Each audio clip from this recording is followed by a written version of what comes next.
Morning on this very weathery morning. We have a number of folks who are joining us via phone and Zoom today. Um, and we have a number of people who submitted written testimony to balance their statements. So you're welcome to follow along with that or just words. So we are continuing work on H629, that's the tax sale bill. We have two bills. That's a property tax abatement as the first part of the title. But this, I'm thinking of this one as the tax sale bill and the other one as the flooding abatement bill. That shorthand works for anyone else's brain. So we have a nice stack of testimony. We're going to hear from everyone and then make decisions about what to do next from there. So Chris, I believe you're joining us on the phone from a very weathery location. But the floor is yours. I am, Madam Chair. My apologies to you and the committee. This is Chris Delia, President, Vermont Bankers Association. Live in the town of Cambridge, slopes of Mount Mansfield, and we had 70, 80 mile gusts of wind last night. So I have to get up on my roof this morning and take a look to see what I've got left. So I apologize for not being there. I'm going to follow up with Chris. Yeah, thank you for the opportunity to testify. I want to start by saying we support absolutely the goal of keeping people in their homes, support the efforts that legal aid undertakes to do just that. And as Ms. Pasden said, we've been very fortunate during the pandemic era to have the mortgage assistance program through VHFA, and they've done just an absolutely great job of assisting those folks in need. But as we know, those types of programs are running out, the funds are running out. So if you will, we're going back to pre-pandemic times. I'd like to offer some general comments around 629 before I get into specific sections of the bill. We would support your legislative efforts to try and create standardization around the processes of abatement and tax sales as you outlined in the bill. We don't necessarily get involved with abatements, but we do have an interest in the tax sale process, but understand the desire to create a standardization across our towns. With that in mind, I'm looking forward to hearing the testimony later on from VLCT and the clerks on what concerns they may have with the bill. And I certainly understand the concerns that were outlined by legal aid last Friday. The time frames for tax sales do vary from town to town. My wife and I just had a conversation about this late last week because she's on the abatement board in our town. And although she does not deal with tax sales directly, we just had a very interesting conversation about what our town does when it comes to abatements. And there's no question, we don't want anybody to lose their home, especially over a delinquency that's a few $100s. But I have to say, my biggest takeaway from last Friday is the fact that we've got folks out there who more than likely qualify for the homestead exemption, the income sensitivity under property taxes in Vermont, but are not filing to get that assistance. So if we accomplish anything in these discussions walking away, we've got to somehow address that. We've got to make sure that people are able to take advantage of the resources that exist today to help lessen the property tax burden that's out there. So again, we need to address that. Excuse me. I do want to say that not all tax sales involve owner-occupied properties, and I think this was something that someone hinted to last week in the committee. You've obviously got seasonal properties, you've got commercial properties, you could even have abandoned properties out there. Yet my reading of the proposals under 629 would treat all of those properties the same. So I think it's worth the committee's discussion. Is that the public policy direction you want to go in? Or are we really only focusing on the concerns of those owner-occupied residences? I'd also like to say that not everyone who shows up to a tax sale is a speculator. looking to get a cheap piece of property. You all know, painfully know, the housing crisis that we've got in Vermont. And a tax sale is another vehicle for people to get access to housing. I mean, people are just desperate out there to find their own piece of property. And again, tax sales are a legitimate option for them to look at. So I don't want the committee just to focus on, the speculators out there. There's many others who are searching for housing right now.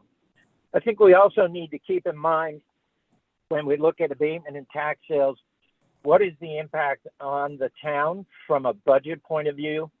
What's the impact potentially on other property taxpayers in the town? Because if abatements are left out there and dealt with rightly so, but if you have tax collections that don't occur in your community, often what you find is that community still has the budget needs. They still need revenue to deal with their expenses that they have on a weekly and monthly basis. So sometimes we know communities have to borrow on a short term, and they do that in anticipation of tax collections at some point in the future.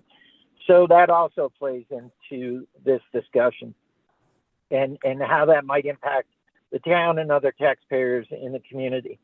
The final thing in a more global perspective is, given the timeframes in the bill, what is the potential impact on the properties in question? And I'm thinking of a lot of work that's gone on in the legislature over the last few years addressing town charters and the real concern about blighted property. And I think this is a totally unintended consequence. But the long time frames of the bill, if somebody is struggling to pay their property taxes, are they struggling to also maintain that property? What's happening to the property during the redemption period? And the longer those properties sit out there, are they moving toward a state of disrepair? And what's the negative impact in the community and the potential for growing of blighted properties? And I think that's just, again, something I would ask the committee to keep in the back of their minds as they're having these discussions on 629. So specifically on sections of the bill, pages 1 through 4, no issues with the abatement process. I guess the only thing I would highlight, and this is not a banking issue, it's more of just one for your consideration, is how much of the abatement process is public. I'm assuming it is. And are the findings that you're contemplating in the bill public at the end of the day? And I'm just wondering whether that, and again, I understand the standardization piece and we agree with it, but I'm wondering whether that throws a wet towel on some folks who may not want their particular circumstances part of the findings that are in the town or part of the town records. Again, we have no issues as an industry with that. I just thought it was interesting and worth the committee's, just again, in the back of the mind consideration. We noticed on page 4, the town collection of interest on overdue taxes is unchanged compared to a section later in the bill when you've got a prospective purchaser. And I wasn't sure, quite honestly, whether that was done intentionally or whether it was whether that's something that needs to be matched up, that the interest rates that are charged by the town or by during the retention period are common in their approach. On page 5, this is where I think our real concerns start to bear out. The 2-year time frame and more than $15,000 of overdue taxes. So again, we want to keep people in their home. We want them to be able to move forward with the ability to pay their property taxes. We want that property to stay in a good maintenance mode, if you will. So $15,000, if I look at a property that's got a $4,000 tax bill annually, I'm 3.5 years into the time that the municipality can move forward with a tax sale. And during that time, delinquent taxes are building. That places a burden on the town, places a burden on other taxpayers in the community that might have to pick up that difference. I would question if they don't have the $4,000 to pay in the first year, they come back in with additional abatement requests or additional delinquencies as taxes. If they can't pay the $4,000, we're getting them now to a $15,000 level, which is an even higher burden for them to try and overcome. Again, I mentioned what's the condition of the property, or is the owner going to be able to maintain it? And then again, going back to the concerns about if they're not able to maintain, are we talking about potential blighted property? On page 5, no problem with offering a payment plan. I perhaps would suggest, I am going to suggest, maybe we ought to look at that at the time the taxes become delinquent. I don't know if that's an option, rather than waiting till the time when the tax sale is initiated. Give the person, the property owner, a payment plan when they only owe a few $1,000s versus $15,000. No problem with the number of days that are changed in the bill on page 6. I would, however, ask you to make that same change on page 7.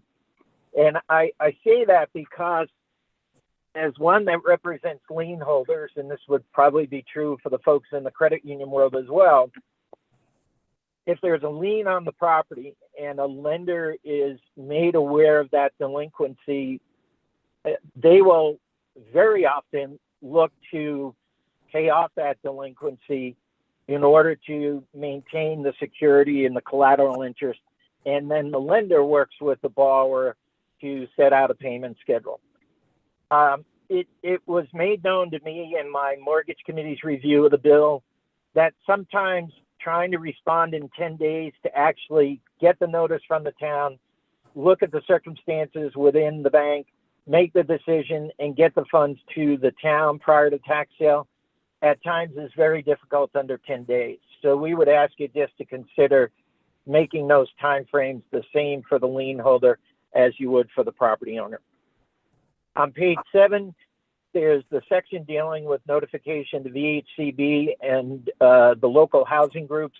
I apologize if I missed this in Ms. Pasden's testimony, but I wasn't sure what we were accomplishing with this notification.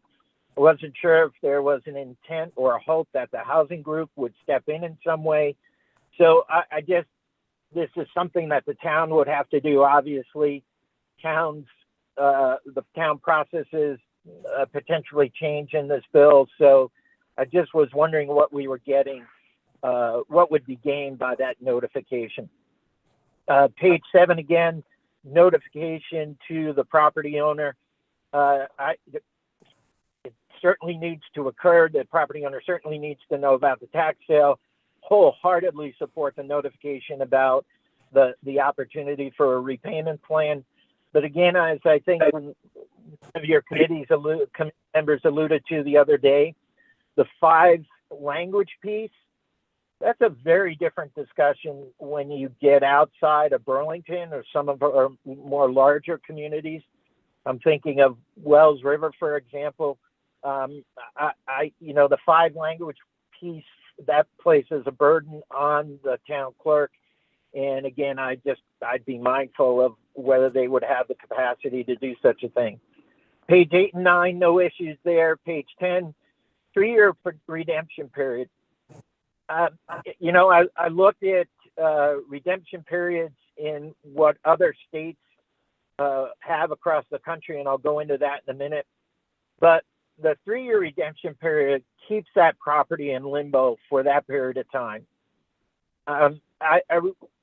Based on our experiences, we would question who's going to want to acquire that property, who's going to want to make investments in that property, potentially to have lack of a better phrasing, the rug pulled out from under them during that redemption period. I mean, it's great that the house would go back to the previous owner and it keeps them in the property.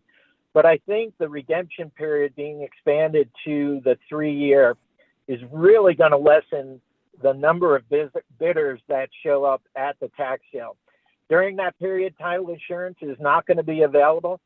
So if title insurance is not available, a potential buyer coming in and seeking a loan on that property is not going to get a loan because they're not going to have title insurance.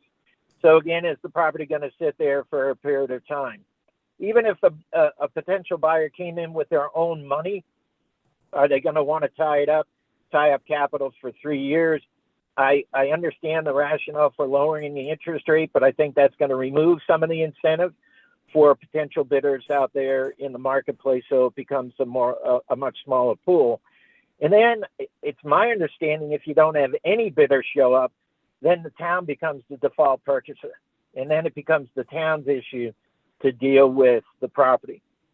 Again, the comment period from legal aid on the redemption periods, I'll share with the committee when I'm able to over the next day or two, a website that I found that shows redemption periods from no time to, I think the maximum was 4 years, and only one state that dealt with 4 years. The difference is, rest with, are you a lien state or do you deal with deeds? And I will share with you what those differences are so that you have that information when you're looking at the redemption period. Thanks, On Chris. page 11, sorry, was there a question? I was just saying that sounds helpful. I'm also, now that I've interrupted you, I'm trying to take notes of everything you're saying, but I noticed you didn't submit written testimony. Are you able to do that when you're done with all of your home and weather problems? Yeah. Okay, great, thank you.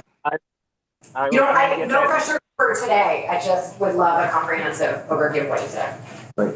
Yep, I will certainly give that to you. Just a few more things and then I'll wrap up.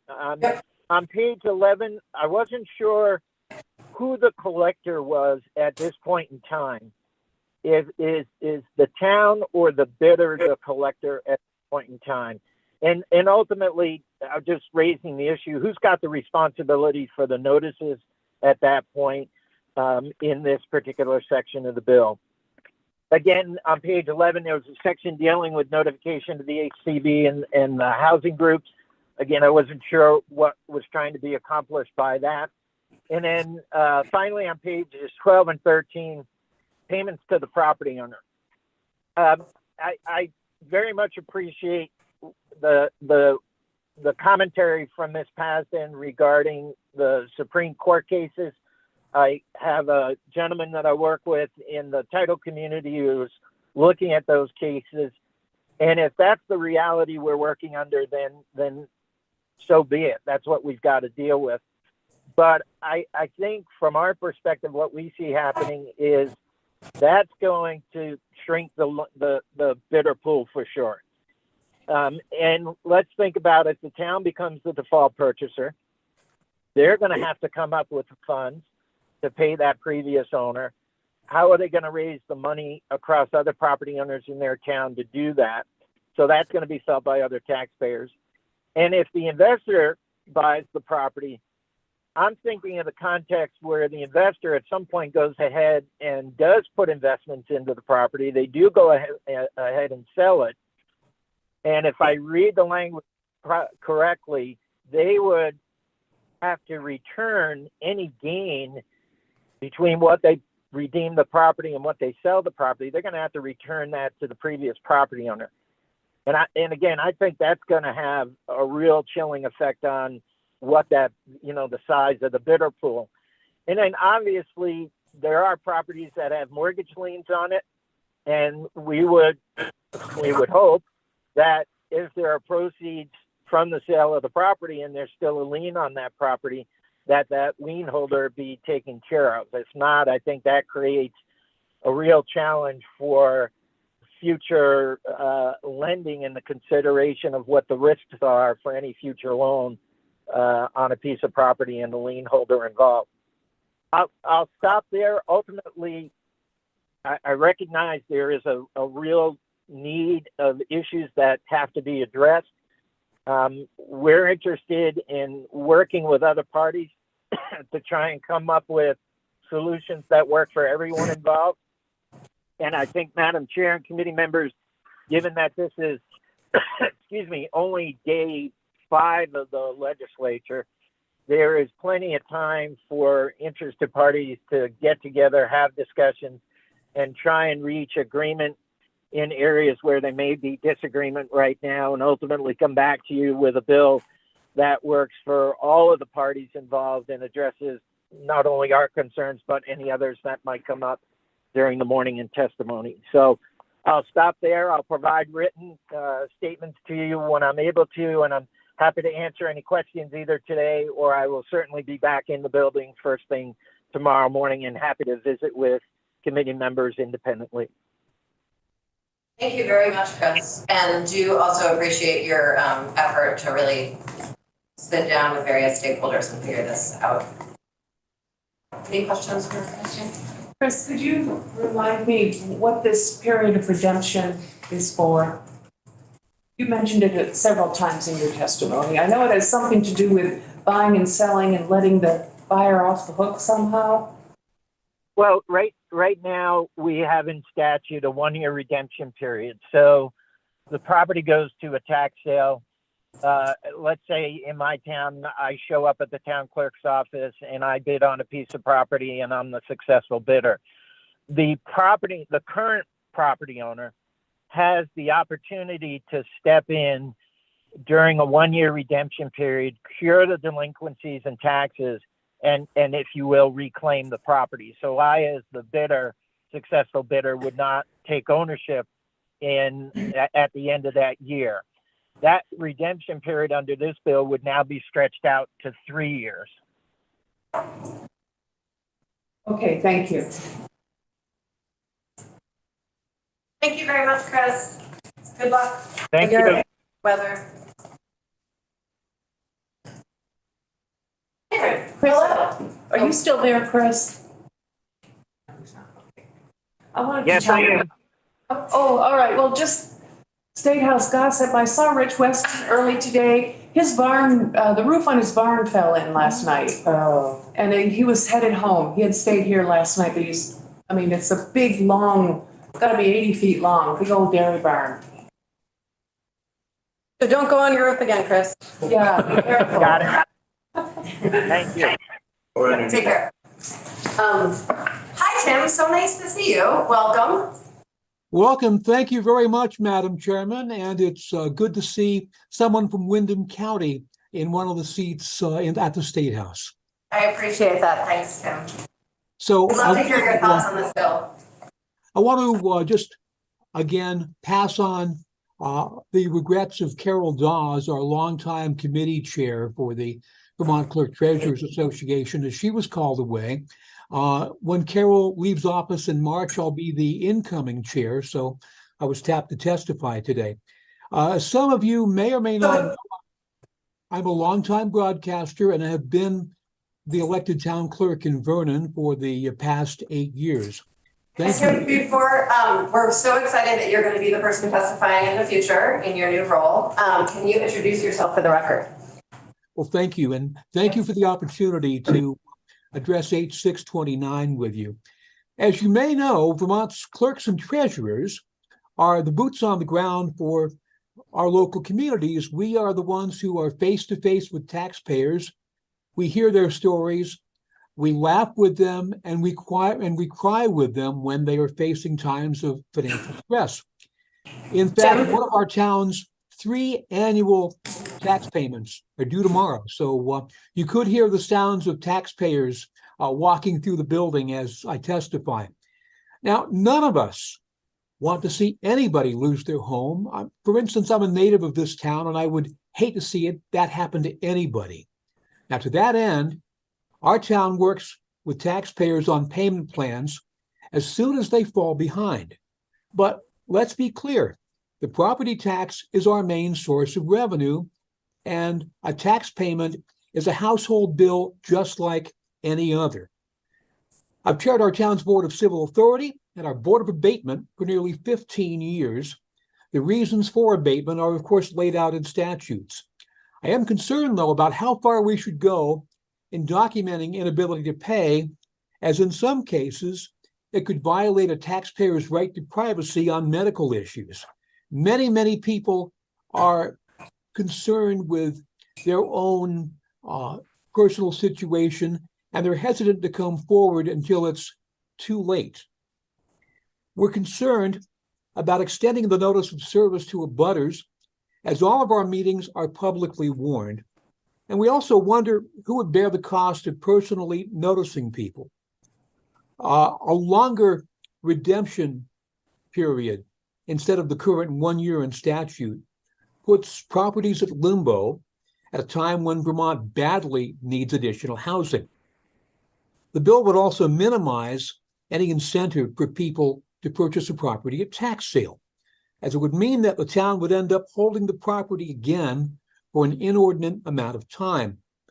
I would also point out that the recent boom in property sales during COVID has meant that grand list value is not an accurate reflection of a home's value. In some cases in our small town, homes went for sale for $50,000 to $100,000 above grand list value. And some towns, it was even higher. Again, our association does not want to see anybody lose their home. We also need to maintain. I'm sorry, just to interrupt you for a moment. If you could say your full name so that we have it on the record, that's Yes. an important part of our process. Thank you. Okay, no problem. Again, my name is Tim Arsenault. I'm Thank the you. town clerk in Vernon.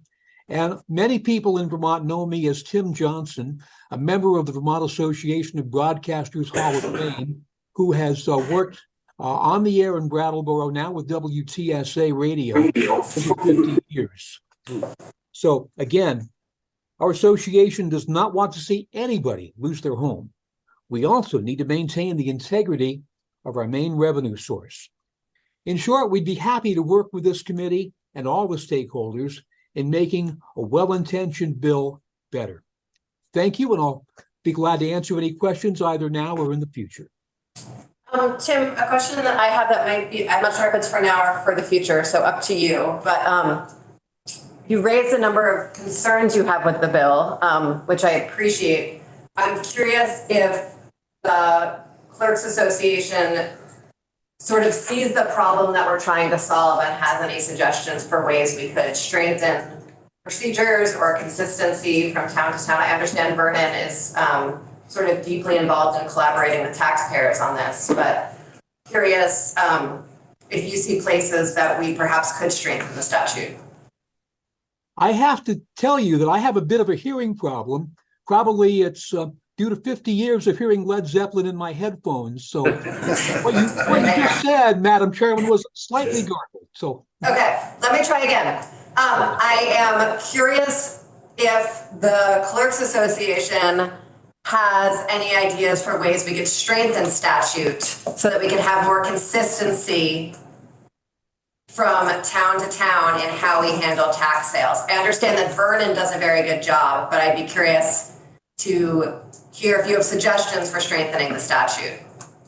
well, I do think the way tax sales are handled and the ability to provide payment plans should be standardized. I mean, certainly, as soon as somebody falls behind, they ought to have the opportunity to make a payment plan.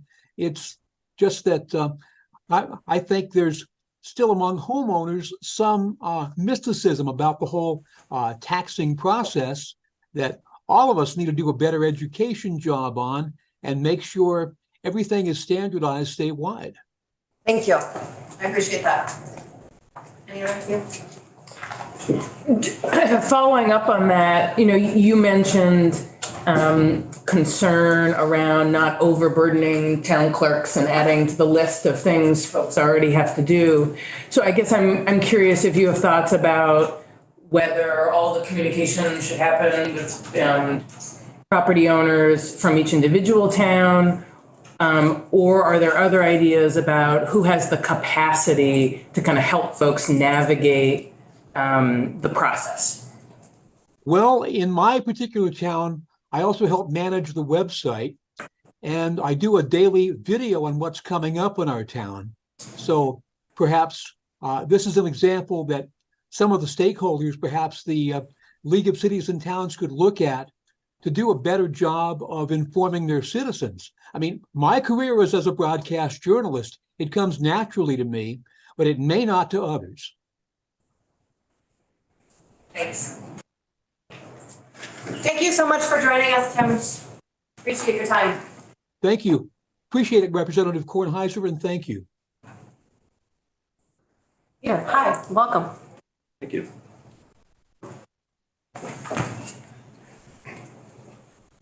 Great. Good morning. I'm Peter Tucker. I am the Director of Advocacy and Public Policy for the Vermont Association of Realtors. And I would like to thank the chair. It's my first time in front of this committee. That's what I was thinking, but I wasn't sure, so I didn't want to say so. Really glad to have you here. Yeah, thank you. Well, I appreciate the opportunity and to the members of the committee as well. So, thanks. Vermont Association of Realtors represent over 1,800 members who work with property owners every day. We have the benefit of a great government affairs committee. And fortunately, I had a meeting on Monday, so I was able to review this bill with them at that point in time. And they provide, they review legislation, provide input. Coming away from that meeting, and I was into the weeds of the bill itself, but they really kind of backed me up and said, let's look at, kind of where we're coming at from a broad perspective. First, we need to ensure that taxpayers can remain in their home. Regardless of how this legislation evolves, we should be making every effort to help delinquent taxpayers fulfill their obligation to the town and remain in their homes. Section 1C on page 4, new language provides clear notice to the taxpayer not only to request an abatement, but also to encourage the taxpayer to apply for property tax credit. As I was thinking about this and the way that clerks work, when I get my tax bill, if you have a tax credit, you see it right on the bill. So a property that falls into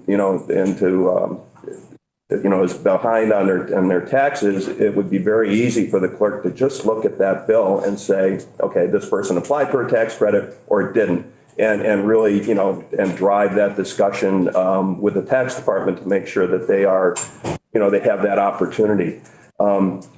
I agree with the clerks that this should be happening at the first instance of delinquency. If we wait until the tax sale, it just, it adds a lot of time to things. Right, got that. Second. We need, second thing, that our government affairs committee pointed out is we need to be fair to all taxpayers who are fulfilling their obligation to support town and school budgets. It can't, this has a tendency to redistribute that cost to the rest of the taxpaying community. Current taxpayers should not bear the burden of non-performing properties. Occasionally, we work on the sale of tax sale properties, usually representing the purchaser of our client. Our concern really is we see the deterioration in these properties. I mean, I've been in properties that I was 2 days away from closing and all the pipes burst. And the property basically was, pretty much gone at that point. And that's what happens. And so, we're picking up the pieces, and by the time the property is actually available to that new owner, it may not have a whole lot of value. So we are definitely concerned about that. Properties also affect the neighborhood. Blighted neighborhoods generally start with one property falling into disarray, and then that continues down the street. So, we are concerned that the impact goes beyond just that particular property to other kind of social issues there. Municipalities need these properties returned to productive use, pay the taxes, increase the value on the grand list, and house Vermonters who are so desperately trying to house. Current statute grants, the boards of abatement, broad discretion in terms of how they deal with delinquent taxpayers. They have a lot of discretion there. So a lot of times this doesn't kick off right away. There's an abatement period, and then, finally the property just can't pay the taxes, or the property owner can't pay the taxes. So, our concern with the bill is really the time frame, right? It's what the bill proposes is non-payment for a period of 2 years before a tax sale. And, so think about that as part of, towns not getting their taxes, the property's falling into disrepair. And, but this extended period of time, is causing that to, stretch out. Adding the $15,000 minimum requirement just seems excessive. So our recommendation would be to expand that period to that 2-year period before a tax sale occurs, and put a period at the end of that to not have that additional burden of $15,000. Would you set any minimum at all? Pardon me? Would you set any minimum at all? I don't believe so, although I guess, that'll be part of our discussions going forward. So I would say at this point, no, but, certainly open to, that. Or put an or in there, or $15,000, because, there could be very affluent or, wealthy properties that hit a $15,000 tax bill before the 2-year period. I mean, it could occur. It's probably not very realistic. The offers to a board of abatement or to contact the tax department during this 2-year delinquency period, should start right at the beginning. As soon as people are delinquent, they should be offered an ability to repay on a payment plan and to, make sure that they are asking for those tax credits that they deserve. Notice adds more time to the process. Changing from 10 to 30 days, I think, makes sense. It has tendency to line up with, civil authority. And the use of service is, service doesn't happen in a day. If the 30 days go by and the certified letter has not been picked up, you start the service and you try to find somebody to find this person who may or may not be in the city or in the state, if it's available. Requiring tax collectors to disclose the 5 most common languages. Basically, I only know 1 language, so it's really challenging, I think, for a lot of small towns to be able to do that. It does look like it would be boilerplate language, so I'm thinking that you get somebody who has the language capabilities to set that up, and then the town would just have to deliver. So that's very possible. And interest on the, as I've done my research on this, I've learned a few things about tax sales, quite honestly, because, it was not an area that we dealt with a whole lot. But interest, does a couple of things. I looked at it as a penalty to that delinquent taxpayer, the cost of not paying your taxes on time. But interest really does a couple of other things. One, it attracts investors, and I think that is something that's really important. And, Chris has alluded to it as well, that a lot of what happens in this bill could dissuade investors, could cause, shrink the investor pool, I guess. And I do think that people that I work with in selling real estate or purchasing real estate rather, they're looking for any opportunity, especially first-time home buyers that are on a limited budget. This is a viable way to improve, our housing stock in Vermont. So interest can go to the investor. That's the attraction there. Interest can go to the town, so to kind of make up for the loss of tax revenue or the delay in getting that tax revenue. Great. And then we're on to the 3-year period. And I think my reading of things here is that if you have a 2-year delinquency period before you can have a tax sale, and you added, our current statute adds 1 year to that, that is a 3-year period. That property is not performing for the town, falling into disarray, and nobody is going, even an investor that takes that tax lien is not going to add value to the property until they're certain that they own the property. So that, so there is this at least a 3-year period, plus the notice, plus, whatever else is going on. And then on the front side, what the Board of Abatement does. They may have postponed, the delinquency for a period of time, even before you enter into this 2-year delinquency period. So, it really does stretch out a lot. And that's kind of where the realtors are coming from is, we see the deterioration of these properties. We see, in some cases, deteriorations of neighborhoods caused by, tax sale here and then continuing down the block. So our hope is that we can keep this time frame reasonable. We can make sure that delinquent taxpayer has plenty of opportunity to enter into a repayment schedule, not 2 years down the road, but when they first become delinquent. And then hopefully bring them back into the performing property category. Because at the end of the day, I think that's what we want to see, and especially in our small villages, is a vibrant community with homes that are occupied and appreciated by their owners, be it the owner who was delinquent and was able to catch up, or a new owner who has the opportunity to have a house to live in Vermont. So with that, I'll close. Happy to answer any questions.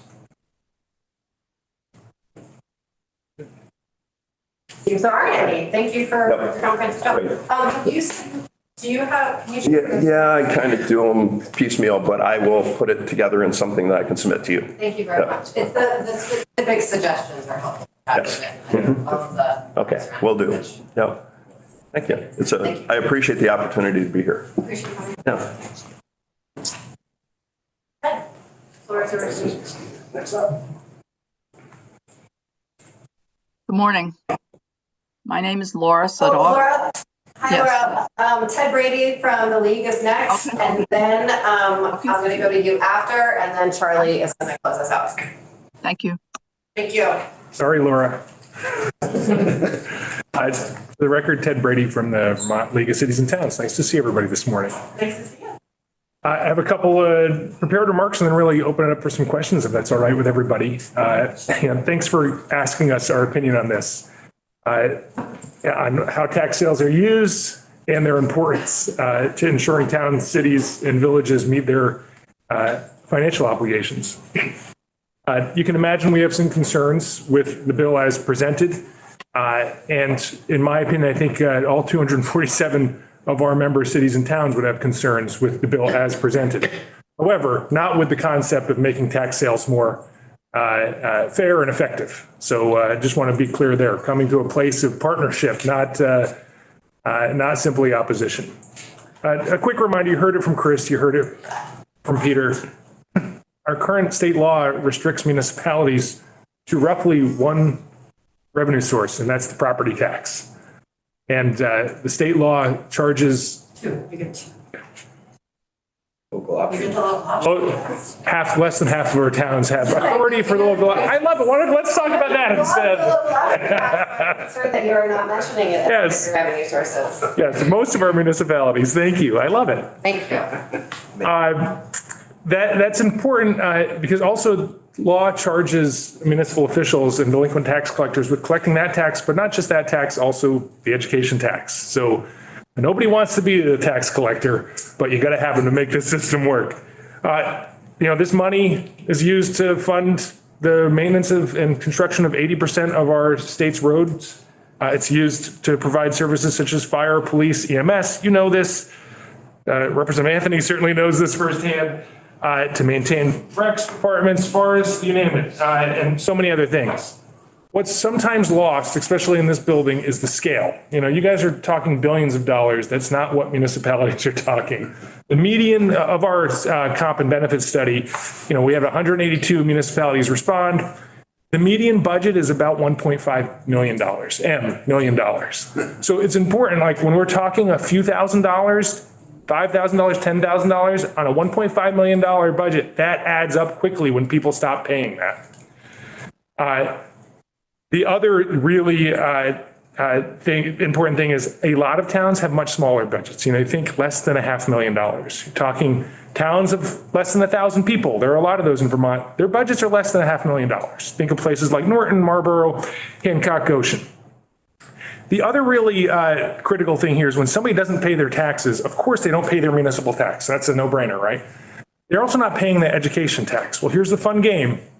Just because the property owner doesn't pay their proper education tax doesn't mean the town doesn't have to. So, the ed fund always gets paid, right? Very intentionally, which means not only are towns not getting money to maintain the roads and pay the cops and pay the firefighters, they're also writing a check to the state of Vermont, even though they didn't get any money. And so just that's like an important thing of the burden that when people don't pay their taxes occurs. Tax sales right now, they're the only way we really get to enforce and compel people to pay their taxes. So amending that system honestly scares us, right? I hope you understand that. Like the system, this is all we got, so please don't break it. It's especially concerning when we talk about extending that redemption period, putting new requirements on capacity-strapped small towns. So all those notification requirements, those things really do scare us. And then, as Peter was saying, making tax sales less attractive to investors means that municipalities end up owning more of these properties, which no town. I have yet to find one that says, I'm so glad we own this property after this tax sale. So we certainly do not want that to be the outcome, that towns end up controlling more property, because that generally is not the reason they want to do it. So, as drafted, H629 would likely reduce or eliminate the viability of tax sales, as drafted. Things can change, right?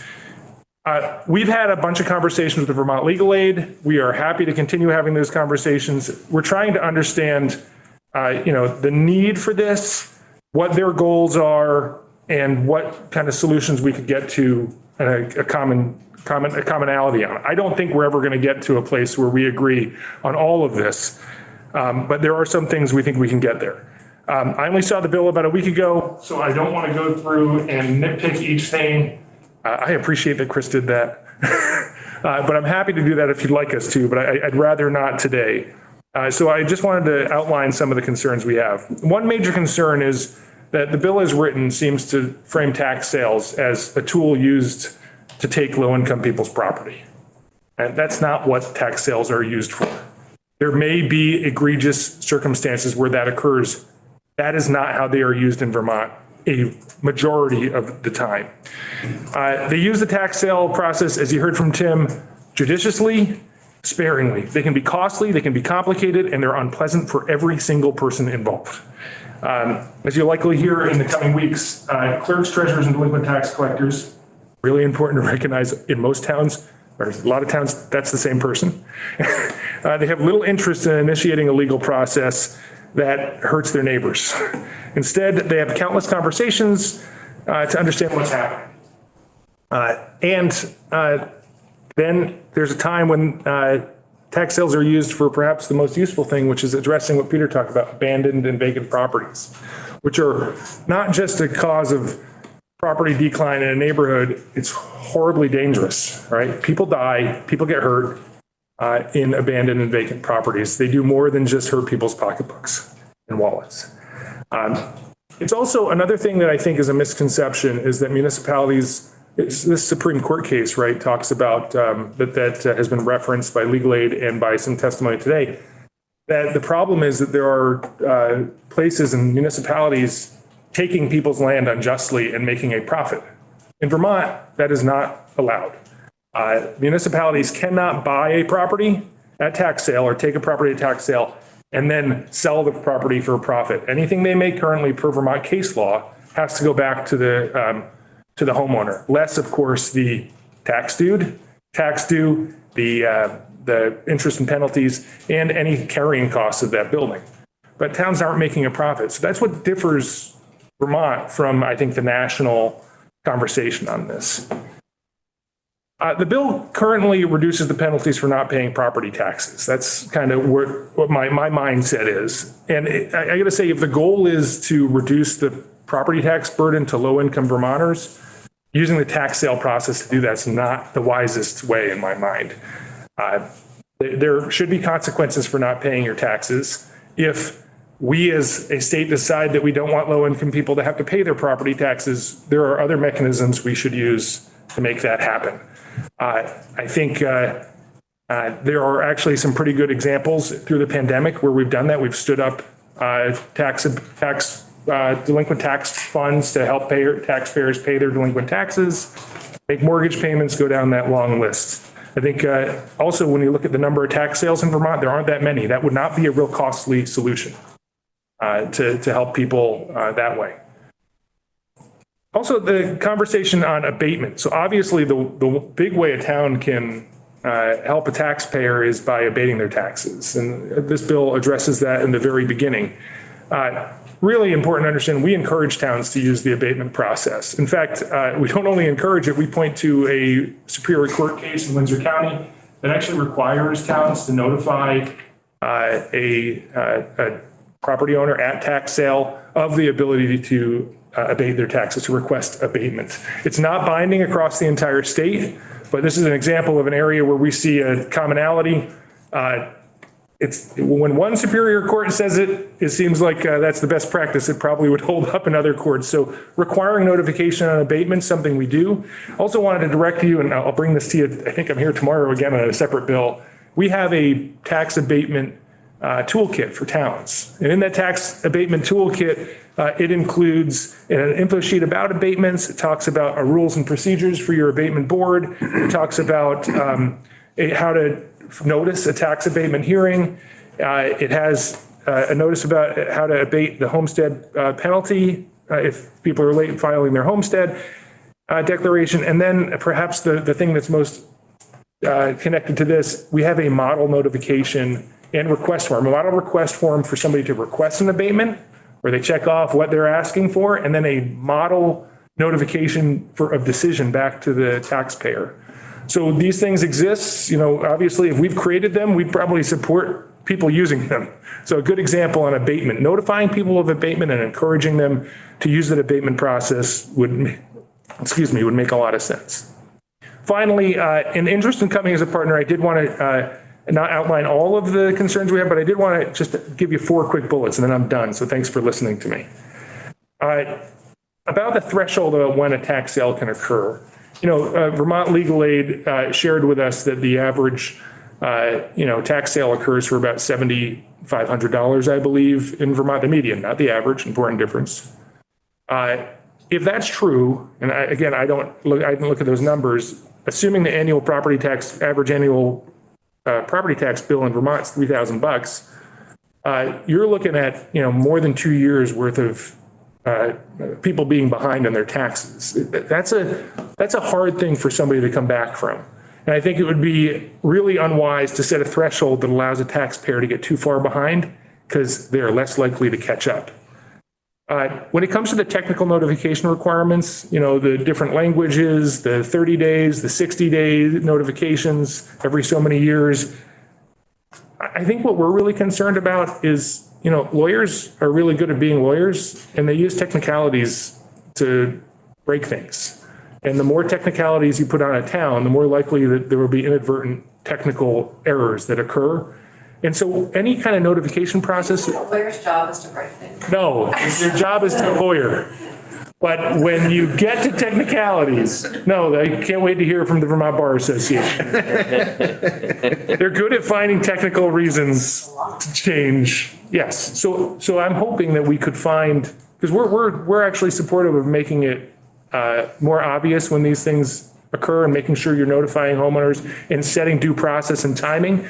But when you create like 4, 5, 6, 7, 8 different points of technical necessity, you could inadvertently create a situation where there's a lot more technical breaches because it's impossible for one person to do all those things. A good example is this bill specifically requires personal service. The Supreme Court has ruled that you don't need to do personal service. And that's not like the level of service you have to reach in many cases. So that's something that could possibly break the system. If you're trying to track down an abandoned homeowner and it's abandoned and you need to do personal service to that person, that will break the system on a technicality that I don't think was intentional. The third thing was to recognize there's huge risk to municipalities of conducting tax sales and taking on these properties. You can search the headlines real quick and find places where VLCT is defending towns because they took on a property and something horrible happened in that property. Not because they wanted to. There's a fire, somebody gets hurt, go down the list. These things have happened. We are actively ending those cases. So when you take a 1-year redemption period and turn it to 3 or 5, that's 3 times the risk and 3 times the likelihood of something horrible happening in those circumstances. And then finally, Peter already mentioned it, Chris mentioned it, this will cool the bill as written would cool the tax sale market. And I don't think the goal is to eliminate the ability to use tax sales. And I think as written, it would. So we're eager to partner to try to find a way that finds the balance there. So thanks for the opportunity. Happy to answer any questions. The one point you made, which is in the front of my mind, is when these people get an extremis, it's far better to solve the problem quickly than to let it snowball into a bigger problem. Absolutely. That's a big takeaway for me. And really, we encourage people, best practice, to do a payment plan, to offer a payment plan. Important thing, the only reason somebody enters into a payment plan is if they're required to. And so the order in which things happen here is important. If you go to tax sale and then say you must offer a repayment plan, that's a better process than by saying you must offer a repayment plan before going to tax sale. Because the tax sale is what requires that homeowner or property owner to come and say, I'd rather not lose my property. I'd like to do a payment plan. Representative Sims and then Anthony and then Andrews. Thanks, Deb. Always fun to have you in there. Love hearing that you have a toolkit around abatement. I guess I'm curious if you have a sense of like utilization and, from my brief conversations recently with my community, is really learning about a wide variability in some of the kind of outreach that happens to communities for and after tax sales and also around abatement. And so I guess I'm curious to hear what you think is needed to bring a kind of like level of equity and consistency and sort of delivery. Is this about requiring towns to do more, or how else can we not just offer downloadable online resources, but ensure the use of those tools? Sure. I don't know the numbers off the top of my head. I'll ask the team when I come tomorrow. I'll come with web stats and also just some general anecdotes about how it gets used. I think there's very little in statute about how the abatement process works. So I think we've had to create it by best, analyzing case law. So I don't think there'd be wide opposition to codifying how the abatement process should work. I think there are problems with this particular bill that say, you're going to require findings of fact based on people's health, disability, and age. Well, those are protected, issues that people don't want to share. But I think codifying some of the process and codifying, for example, that you have to allow, have to notify about abatement, opportunity of abatement at the time of a tax sale would be, a pretty good way to do that. And then our hope would be that a town would say, well, how do we do an abatement process? Well, we have these tools for you. I think that's the vision I have. So would love any and all of those suggestions about what folks could support codifying. I guess I'm also having a little trouble reconciling you saying we don't want people to get really behind, but also we should wait until there's like the hammer of the tax sale. I guess I'm surprised not you saying that we should be doing more before we get to the point of the tax sale. Especially given the testimony before about so much of this begins with like a failure to file a declaration. So I guess, help me understand. Yeah, well, my comment about the tax sale is the tax sale, like, I guess what we would call it, the warrant. Like, there's a legal mechanism that compels the property taxpayer to do something. And the longer you delay the compelling of action, the less likely they are to do it and the less likely it will be successful. So it's like, if you can catch somebody right when they haven't paid their taxes and say, hey, you have a problem, you need to cure this immediately, and we have these tools to help you cure it, that's a good thing. But if you just say, we're going to notify you this is available, well, they'll ignore that notification, just like they ignored the tax bill, just like they ignored perhaps the email from their community action agency or legal aid saying, hey, we'll help you file your homestead declaration form. These tools exist. People are out there pushing services. They're ignoring them because they don't have the capacity or time to address them, in my opinion. So when you're legally compelled to do so, you will do it. I'll stop there. Thank you. for me, there's sort of two aspects of the bill. One is the attempt to regularize the abatement process, and then, of course, the procedural issue beyond when there is no abatement and there is a arrearage. Let me start with the first one. In my community, in a generation, we've never used the I can't pay criteria because we viewed it as either questionable ability to do a searching, thorough investigation of the validity of that claim. We're not the IRS. We're not the Medicaid fraud unit. To ask towns essentially to do wealth searches or whatever is a bit much. So I guess I would ask, should we even keep that, aside from trying to make it equitable by creating a laundry list of checkoffs, which is what the bill attempts to do now? So that's my first question. And second, I think I agree with all of my colleagues that the sooner the pressure is on the delinquency way before tax sale, the better. Again, it is a collision between towns depend on the property tax and the collision with the abatement process. So as soon as you open that door, which regularizing the I can't pay does, you're colliding with two things that you hold very dear.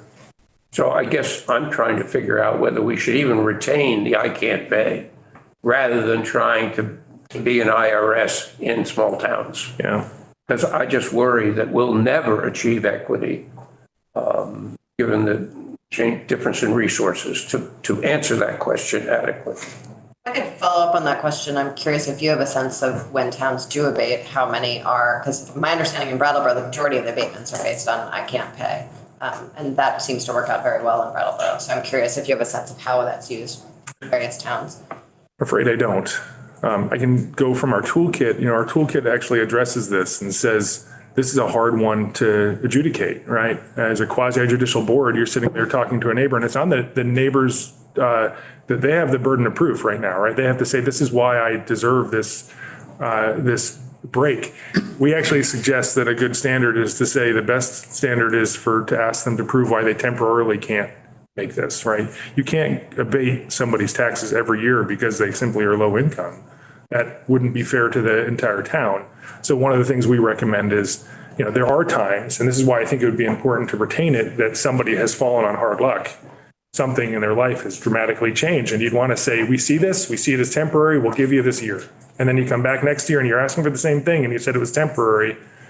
We'd want to revisit that. So I think we'd like to see it retained, but standardizing it more and maybe giving more guidance somehow, I think would be a good thing. The second piece of your question, it was about. I agree about trying to get in there right away, quick, way before the tax sale. And I agree 3 years is too long. I'm sure we'll fix that in the process. But if I could come back, I think it's useful in the statute to say temporarily. That's not what the criteria says now. And I perfectly agree that this is not meant to be a welfare system. It's meant to take care of someone who has had an emergency, which is remediable and temporary. Yes. But the statute doesn't say that. Yeah. I was going to ask a question along these same lines, but I'll not because it's already been asked. But I also had a question about the abatement process. So I believe that today, and correct me if I'm wrong, the abatement process is a public meeting. Is that accurate? Do you think there is merit in making it like an executive session or other type of more private affair? It's very uncomfortable to put people's business in the street like that. And I don't know how that intersects with this bill, and I'd love your opinion on that. Well, I don't know that I have an opinion on that right off the top of my head, but I do know that the law specifically allows the deliberation to be an executive session. And the law does require them to produce a written document. And that model that we use is, it's very specific to the statute. I'd love to open up the open meeting law statutes, though. I have some thoughts about a lot of places.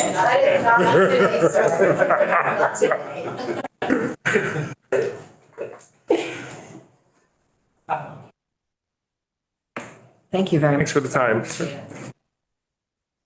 I will follow up with this in writing. I have it. Thank you very much. We're going to go a little bit over time today, probably, and that is fine. Just want to let people know. So Laura is actually going to be next. Charlie started. Laura, are you still with us? Yes, I am. Welcome. And you're welcome to turn on your video or not, up to you. Okay, here we go. Here I am. Thank you. I got off. We know that a lot of pieces about this bill are related to essentially people's ability to navigate the tax system at all. And we know that you work with a lot of low income taxpayers. So curious your thoughts on the bill, and welcome to committee. Hi. My name is Laura Sudoff, and I am the coordinator for the VITA program in our central Vermont area. I have never testified, so please excuse my non-professionalism. I've done it perfectly thus far. Our program is a statewide program. We have 5 CAPs around the state, and we deal with the low to moderate income, community. And our program did approximately 1,500 returns last year. I have 30 volunteers helping, and we have 4 locations. I would say at least 1/3 of those people filed for a homestead property tax adjustment. And in looking at your bill and thinking about how we fit into this, I would say it's in a preventative manner. Amazingly enough to all of you, most of our clients, first of all, do not know how to file for a property tax credit. They do not understand that homestead and property tax credits are separate, and they do not understand how it really works. When they get their property tax bill, they see that credit on the bottom. They just don't even read it. They don't know what it is. Many people file through TurboTax or this e-file, whatever, by themselves, and then they call me because their property taxes have no credit, because many of those softwares don't, even though they put in the information, it doesn't really go through. Even our own program, our software has some issues, and many times we'll file for a homestead and not a property tax adjustment. Luckily, or not luckily, but amazingly, the state has agreed to extend the deadline. There's the deadline for April 15th, where if you file your homestead and your property tax adjustment, you get the entire thing. But it has been extended to October 15th, where you can just get a small fine and it will still go through the state, to the town clerk and reduce your taxes. But now the legislature has opened it up to where I can actually apply for somebody, or someone else can, and go all the way up to March 1st. There will be a higher fine. It's $150, but of course, in the case of property tax adjustment, that could mean thousands of dollars. So the client can certainly benefit from that $150 fee if we're still able to file. I would suggest very highly that when you send out property tax bills, you put a little information in there about the requirement for homestead and how it relates to property tax credit. People do not know this. I myself spend a lot of time explaining it to people, helping them, and showing it to them on their property tax bill. I don't get involved with a lot of abatements. Capstone Community Action, if somebody needs to have an abatement, if they get that far, they do have the family services, and they will help them. I have myself referred many people to legal aid because we don't get involved in the abatement process. I do talk to people all the time that tell me that they can't pay, and I help them through the property tax adjustment. I believe that the state of Vermont has looked forward, seeing that people cannot afford these high taxes and has this great benefit, but not everyone knows about it, and they don't know how to access it, and they need help. And I do that. Please feel free to ask me any questions you want to. Thank you. We've heard in the context of this conversation and in some other conversations we've had as a committee that folks really just like don't know to even file in a lot of cases. And I'm curious if you have any thoughts about what we can do about that. As I said,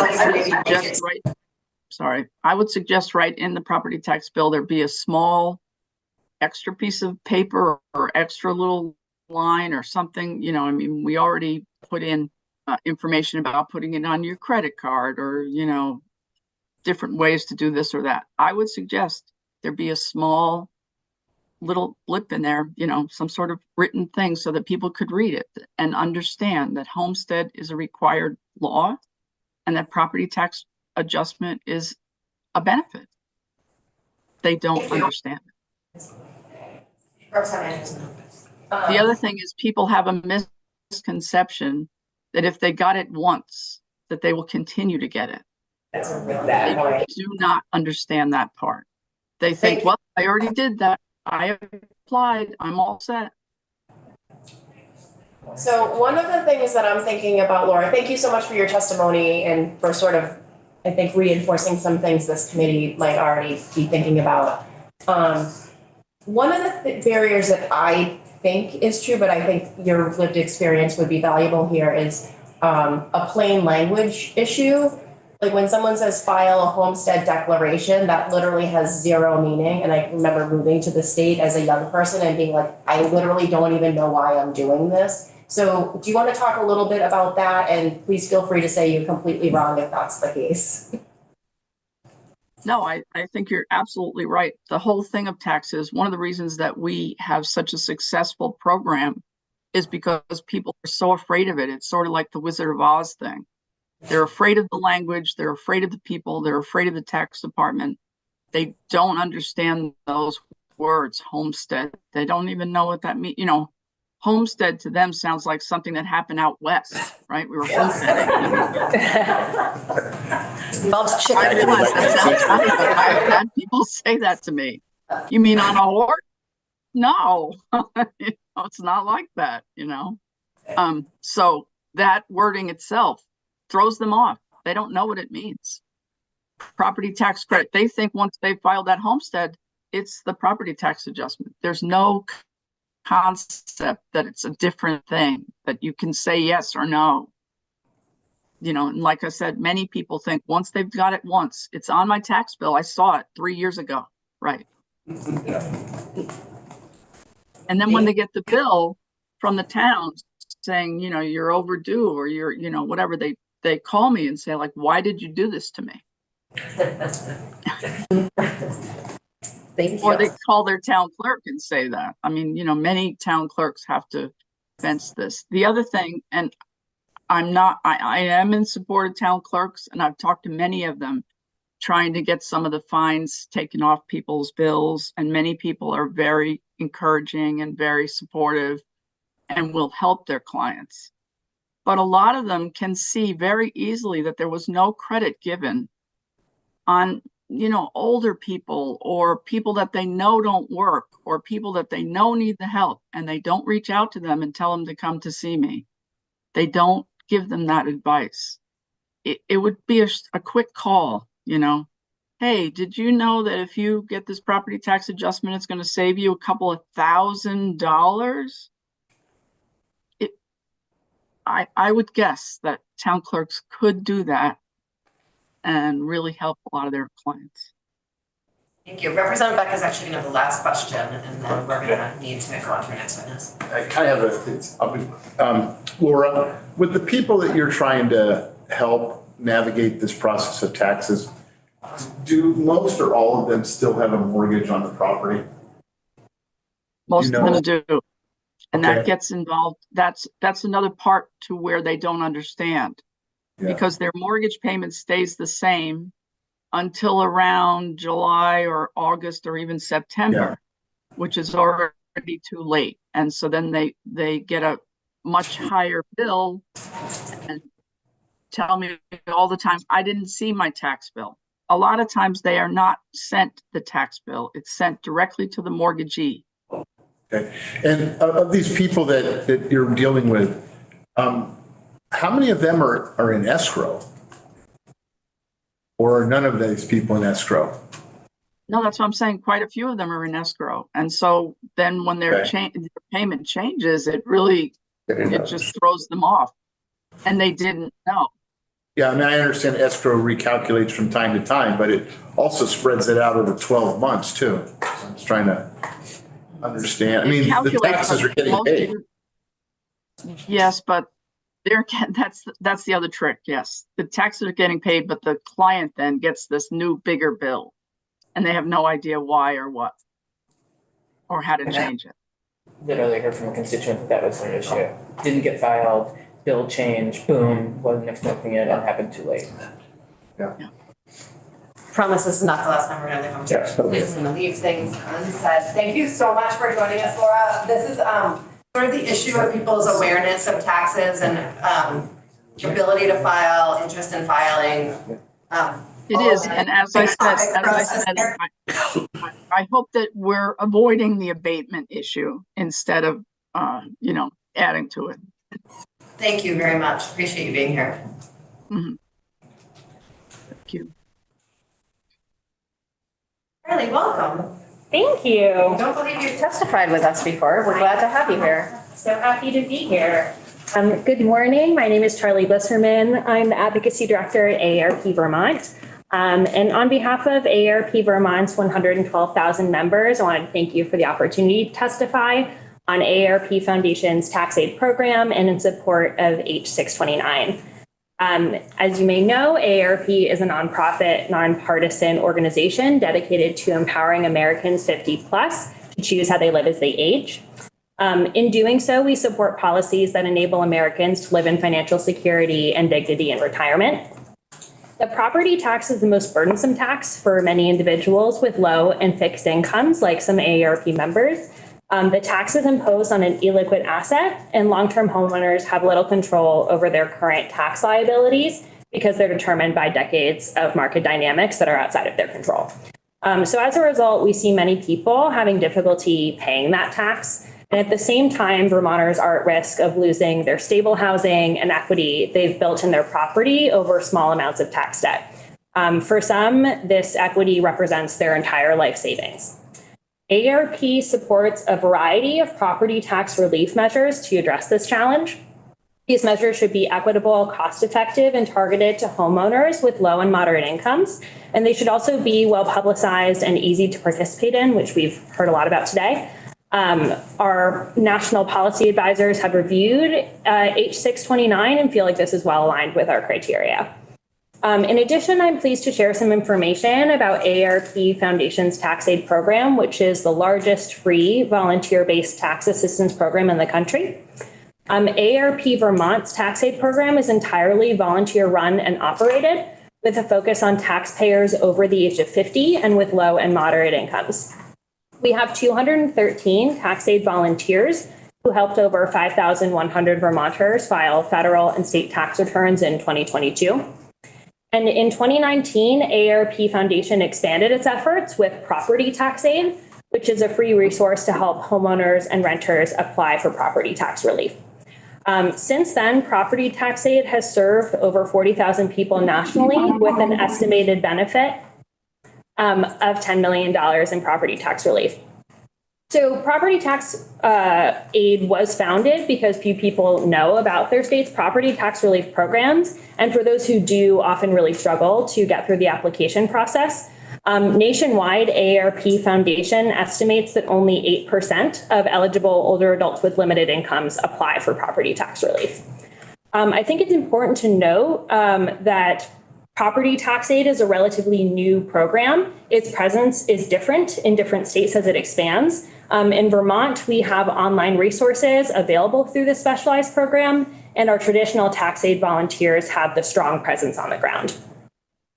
In closing, protecting the home as an asset is critical to older Vermonters' ability to age in financial security and in their own homes and communities. which Vermonters overwhelmingly support. Thank you for the opportunity to speak today, and I'm happy to answer any questions.